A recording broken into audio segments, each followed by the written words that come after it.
my day.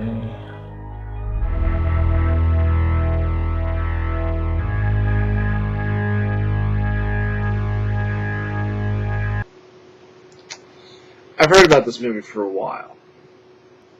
I'd actually seen this movie on the movie shelf, and I remember first thing I thought of was just from the cover, and then just from some of the screenshots. This movie looked like it was made maybe in the late or maybe even the early 80s. So I just finished watching Beyond the Black Rainbow. At first, it's a very, very mind trip of a movie where you're trying to figure out what is going on here. At all. At first, it starts off as a very psychological heavy, little bit of a horror movie, and then by the end of it, it turns into a psychological slasher film, a little bit. Overall, I think it's good.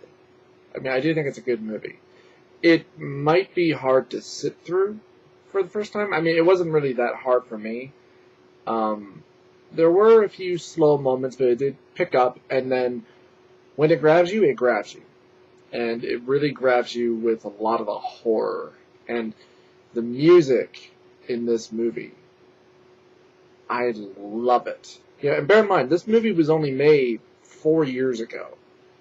But it looks and feels like it was made exactly in the 80s. I mean, with all the electronic synth music all throughout, but it really helps with the ambience of the movie and really makes you feel what a lot of the movie is. It's very distant, it's very cold, it's very inhuman. It's very soulless in how the movie feels.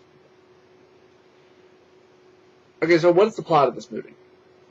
Starts off, simply enough, Dr. Abora. Hello. My name is Dr. Mercurio Arborea, and I am the founder of the Arborea Institute.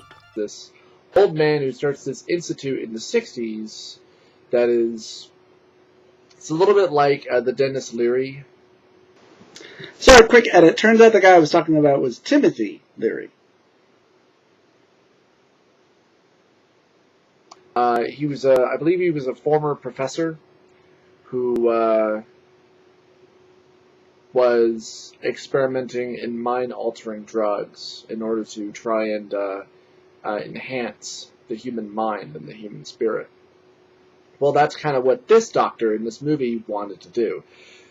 Meant to further along the human spirit and the human mind in order to try to help make people happy. Well, some odd decades later, his protege, Dr. Nile, has sort of taken over the institute and now just has only this one patient, so a teenage girl that he's keeping prisoner, and who he likes to sort of interrogate and kind of torture on a daily basis. She has these powerful psychic abilities. And we learn very slowly that Dr. Nile is not all there, and we find out why. A very early experiment that Dr. Abora was doing with his protege, where he gave him a psychotropic drug and had him dipped into this sort of pool of this black ooze. And while he's in there, his mind just collapsed. And you actually see his body physically be destroyed as he's going through this hallucination, these horrific things that he's seeing, and when he comes out a monster. And the first thing he does is he kills Dr. Abora's wife, but Dr. Abora really doesn't pay that any mind because he kind of sees this as some sort of accomplishment. And then takes his own child, and who we discover is Elena, who's the girl who's being kept captive, and he dips her into the black ooze, which I guess we're meant to believe is what gives her psychic powers.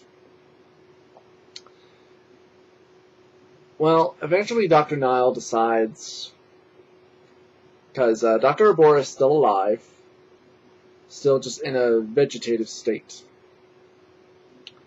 And so Dr. Nile goes down, has a brief conversation with him. This is where we find out about Dr. Nile's past and how he came to be this creature that he is. And he kills Dr. Arbora by giving him an overdose. And then goes home, and he has this wife that we see all throughout that we don't really know is his wife. I mean, I thought for a while maybe she was just his housekeeper. But no, actually she is his wife. And she's very docile. She's very... she's a typical housewife character is how she's set up. And we also see very early on that Dr. Nile is heavily medicated. Like, he has a line of pills that he has to take.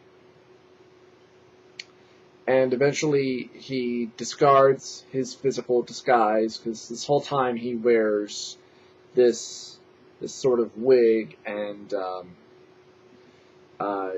these eye lenses as well, and just removes them and puts on this weird sort of leather-clad outfit and pulls out this big knife that he has called the Devil's Teardrop, I believe. Hold on. Where was I? He discards his physical appearance, and he takes up his knife in this weird leather-clad outfit and murders his wife brutally, and then goes back to the Institute.